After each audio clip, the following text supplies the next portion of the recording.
Okay, I'm joined by Matt Habash, CEO of Mid-Ohio Foodbank. Matt, welcome. Good morning. Good morning. A 2020 C-Suite Award winner, a Lifetime Achievement Award winner. Talk about that.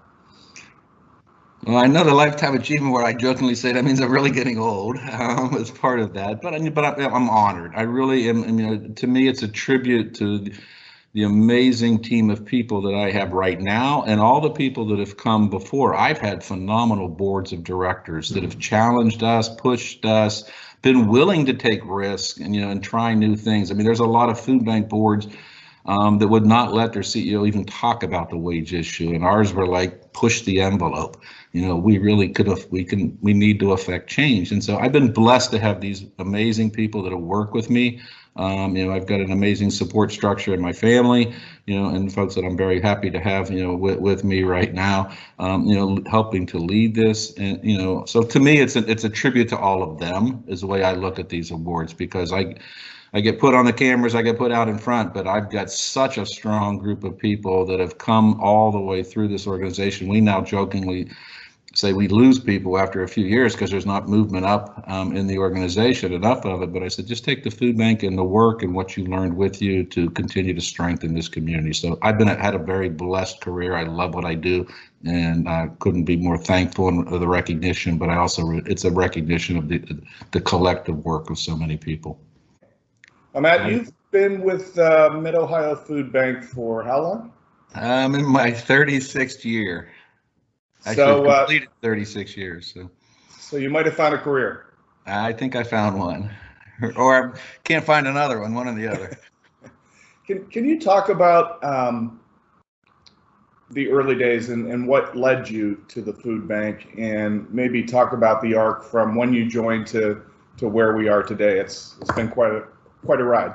It's been quite a journey. I began my career at St. Stephen's Community House, so I had this wonderful opportunity to work for a man named John Maloney and a woman named Judy Statmuller, and both of them, were really strong mentors for a guy who was just coming out of Xavier University and took a job, thought he was going to go to law school and never went, and really started working for them. And one of the jobs that I had with them was running our food pantry. And food pantries were really just starting to take off. This would have been late 70s, early 80s, and as a need in the community, and a need to network. So our food pantry network actually started the food bank, which is a little unique across the country. A lot of it's community leaders, business leaders, but our network of food pantries came together and said, we need a centralized warehouse. We've heard about this idea called food banking. So I helped start it from that regard as well. I was at the agency, and then about 4 years into the organization, had the opportunity to become the CEO at the ripe age of 27, a couple kids, and it was a journey that started. But when I first took the job, my goal was to go out of business. If you read the very first article of me taking the job, it was, I hope I'm locking the door someday and we don't no longer need food banking.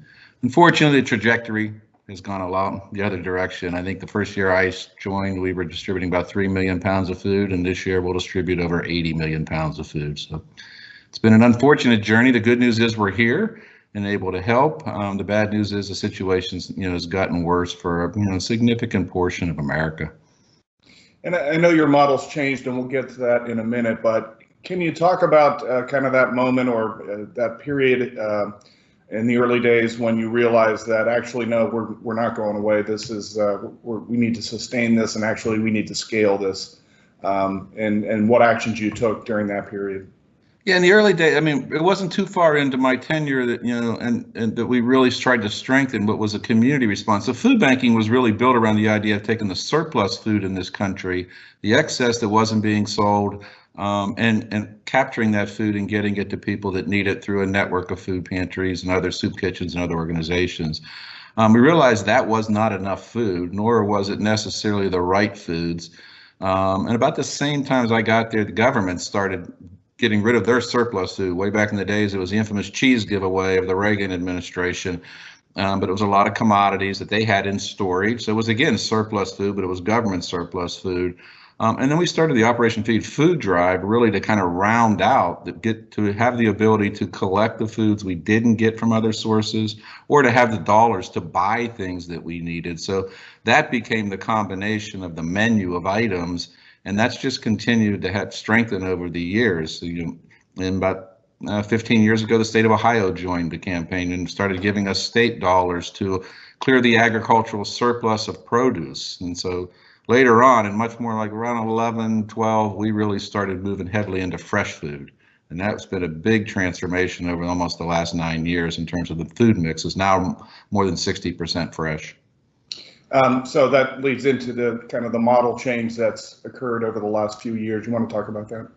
Yeah, I mean, we've really begun to realize that, we changed our branding into the Mid-Ohio Food Collective, recognizing that back in 11, 12, and 13, we were doing diabetes research around people that were food insecure. We were one of 3 food banks in the country to really look at the issue of food insecurity and diabetes, and quickly realized you couldn't maintain, a good food the menu for yourself if you were food insecure, and you couldn't manage the issues of diabetes.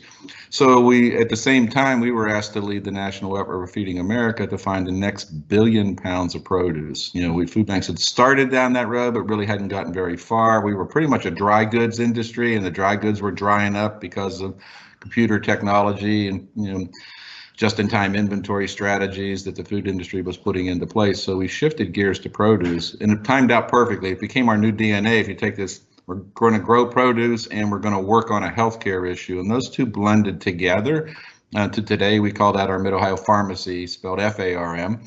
And it really was designed about rebuilding ourselves as a food as health strategy, and recognizing that everything we do in measuring of impact is about, can we improve the health and lives of the folks that we're serving? And so the pharmacy became part of that, a whole strategy around food as health, recognizing that we were going to, we have a farm on the hilltop we're building out so we can teach people how to grow their own healthy food.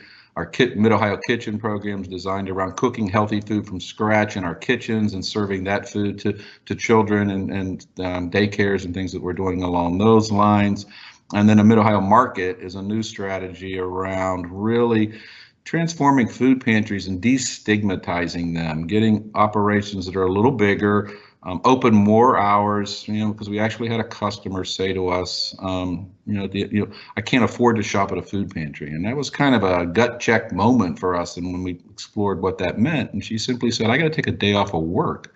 And more than half the people we help are working. Pre-COVID, I can't tell you what it is right now until we get new numbers, but pre-COVID, more than half the people we help were working and availing themselves of additional help that they needed to be able to survive wasn't available to them during the hours they were working. So longer hours, destigmat, wanting people to come. The other big learning out of the food as health strategy was, why don't you come in, weekly, pick up fresh food that you can use that week, come back more often. That's the antithesis of what a typical food pantry would do, which is you come at the end of the month when you were out of food and we give you a 3-day supply of food. So all of those are transforming our work into really looking ourselves as a low-cost, high-value healthcare strategy. And you recently partnered with Columbus State. Can you talk about that collaboration? Yeah, that really first originally started out of the Mid-Ohio Market strategy, and recognizing that it was also part of our yes and strategy, as we call it, about feed the line and end the line. So for us, really, in our strategic plan now, and this started about 6 years ago when we started pushing $15 an hour. We went to $15 an hour, about 6 years ago now, for our own employees, and it was a recognition that if we're truly going to move people out of poverty, which meant we wanted to end hunger, that we needed to really work on income of what people were making, because at the end of the day, the only measure of moving somebody out of poverty and therefore out of hunger is that their income went up, because that's what it is. It's an income measurement based on household size. And so we started to talk to Columbus State about a variety of things and said, how do we help? Because Dr. Harrison told us 6,000 to 7,000 students a year were leaving after completing one of their 2 years because life happened to them. So we stepped in, we started a market on campus, and now we've even gone a little further with their new culinary program in school, the Mitchell Hall. They're now cooking meals for the Carmel Take It to the Streets program. They just took over one of our soup kitchens, had structural issues, and so they've taken over cooking meals there. And we hope to even advance and experiment with them about taking some of our raw products and cooking them so we can, address the issue of convenience. All of us live in a world of, my folks and friends at the universities teach me that, convenience trumps everything in the food industry, even taste. If you're hungry enough, you'll eat it. How do we make healthy food the convenient choice, and can we prepare some of the, fresh foods that we have? So, and they're helping us think about that as well. Great. So this is a discussion about leadership, and I wanted to ask you, as you think back over the years at the food bank and in your career overall, were there seminal moments as you think back that, aha moments where it was really kind of a point in your career where it really changed your perspective or changed strategically how you thought about what you were doing? There's a couple come to mind. We've had these amazing retreats with our board, that really produce these aha kind of shifts in our work. One of them I've mentioned, it was around the time of, can we take on the issue of living wages, and we had better start with ourselves. So we talked about the $15 an hour. That was a pivotal moment for us. We asked a question several years ago that if all of our agency partners, all 680 of them, went out of business, would the general public think we were out of business?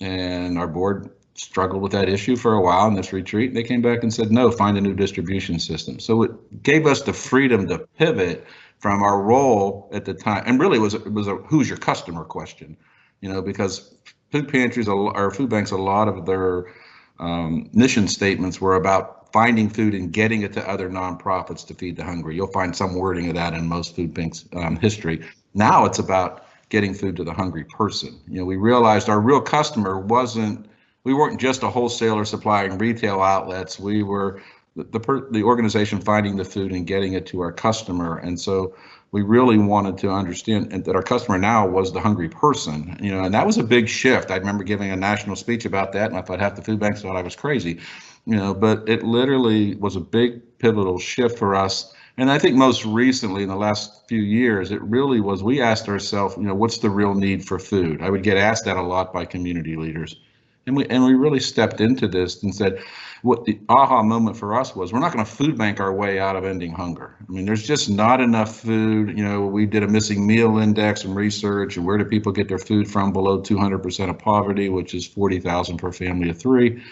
And that research that we still do today, every year we update, was telling us, when we first did it, that in Franklin County, we were missing 75 million meals. And if put a dollar value on a meal, if it's $1 a meal, nobody's going to give a food bank 75 million more dollars a year, nor do I think it's the moral thing to do. And so it really shifted our thinking to the root causes, and that the wage issue came out of that.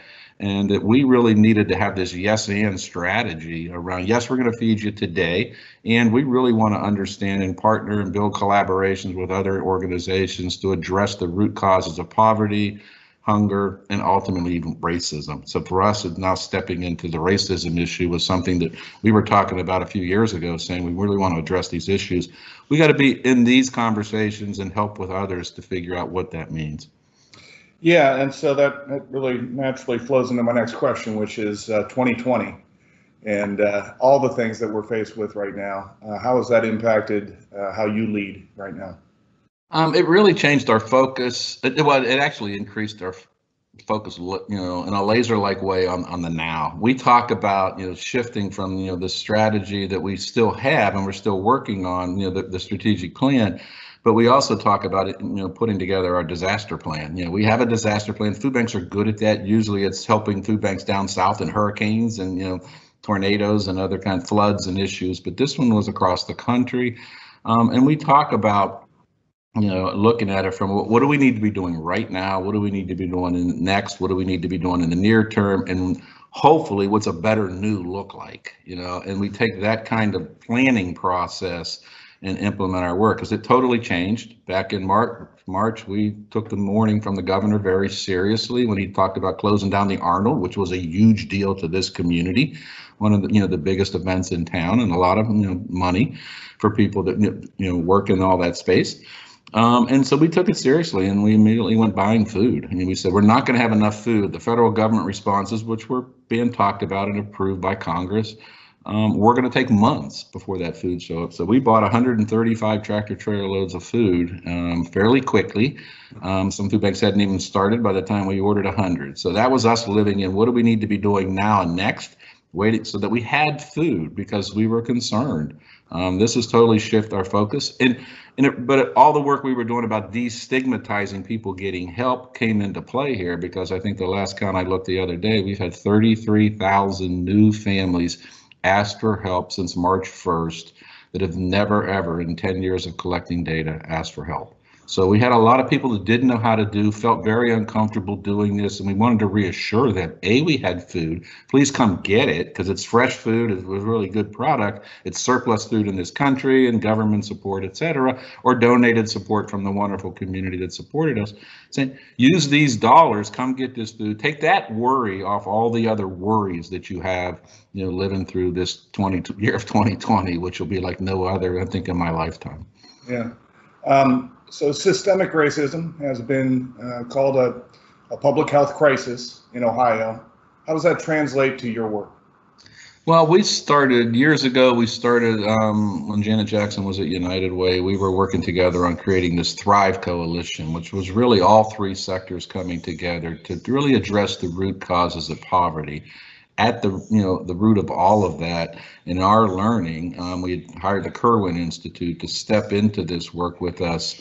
And they go back and they do this wonderful understanding of how'd you get to where you are today, and they trace this all the way back to 1920s federal policy on segregation, on, basically, covenants and deeds that don't let you loan money. You'll still find deeds today in Bexley that say, don't sell your home to a black person or to a Jewish person even, it was there. And so this was not, that learning taught us that, and through a lot of other training that we've gone through, that it's systemic. It was built into our policies, and it's not going to change overnight. So we've got to begin, and this is hard. I, jokingly tell my corporate friends in the world that we got to get out of quarterly mindset thinking, the quarterly earnings thinking that they live in their world. We've got to be able to take a much longer view of this and really start to build systemic change processes. And so we've now called it the Economic Mobility Coalition, and one of it is around us just learning. So there's a training we're doing with Kirwan, and we're going to bring in all the human service organizations and have them, who probably can't afford to do all the diversity training that that a lot of the bigger companies can do, train people in first in education, and then in terms of what's the response that this community should be involved in. How do we bridge the wealth gap, which is even bigger than the income gap in this community, bring the community together to look at what are the root causes, what are the changes we can make. And Franklin County stepped up in a big way. The county commissioners, I'm co-chairing with Trudy Bartley from Ohio State, the Rise Together work. And that's really around addressing those systemic issues, looking at the policy changes that need to occur. How do we advance that? What are the things that human services are really good at working in what they do, but they tend to stay in their silos. We're all really good at what we do, and we stay in our lanes. We're now saying, no, we got to take a whole person approach to this. So there's a lot going on. But I think it all starts first with just raising awareness in the community that this is real, that it's systemic, and that we have an opportunity to chart a new course. You mentioned board retreats. Talk about being a member of the Columbus business community and how that's helped you, lead or manage your organization. Well, I've had the wonderful, unique opportunity, in addition to this 36-year career, to be was an elected official for 14 years. And got the unique opportunity to see and to participate, in how this community, I think, it lives into its collaborative spirit. It lives into the Columbus Way language that's talked about. I can remember, half of my tenure on city council was with a Republican mayor, and it's still one of my best friends today. Greg and I, and we worked, once the elections were over, we worked to betterment of the community. I think overall this community understands that. And we often got asked during, how do we get these people to the table to address the issue of homelessness when we were talking about rebuilding lives instead of just building more shelters? And it was just a matter because I think we've got a community that genuinely cares. It's a challenge because there's a lot of jurisdictions in Central Ohio, and bringing people together from the suburbs as well as the core city. But I think overall, it's a case where the sectors are willing to come together. Getting people to the table has never been the challenge. And in a lot of other communities, that's the challenge. They won't even talk to each other. And I think this community genuinely, wants to see change in a way that benefits Columbus. I mean, Mayor Coleman used to talk about, we're a 21st century city. And I think in a lot of ways, for me, that, our best years are ahead of us. I mean, quit worrying about the fact nobody knows where Columbus is or who it is and all the things we've struggled with from campaigns over the years. But the reality of it is, I can't. It's a community that cares, and I think it was manifested most recently in the big give that the foundation did, and how many dollars were generated out of that. So, for me, it's been a wonderful opportunity that. And I'm afforded the opportunity because of those years that I can knock on doors and people know who I am, and I've been around a long time. So. I take my now old guy routine and say, how can I help bring along the next generation of folks to really help them understand how we build, so that we can address these issues that are so important. So what is your advice to the next generation of leadership? I think that's an interesting one for me. It's really about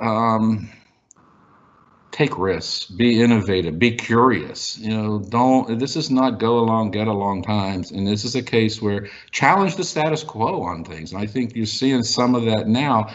But I was taught, the beauty of what I learned from John Maloney, were two things. Way back in the day when I was a youngster out of college, he said two things that or a couple of things that have always stuck with me. One was he had an ability to connect people, to bring the boardroom and the soup kitchen together. Those are two different worlds, and say, how do we connect those worlds?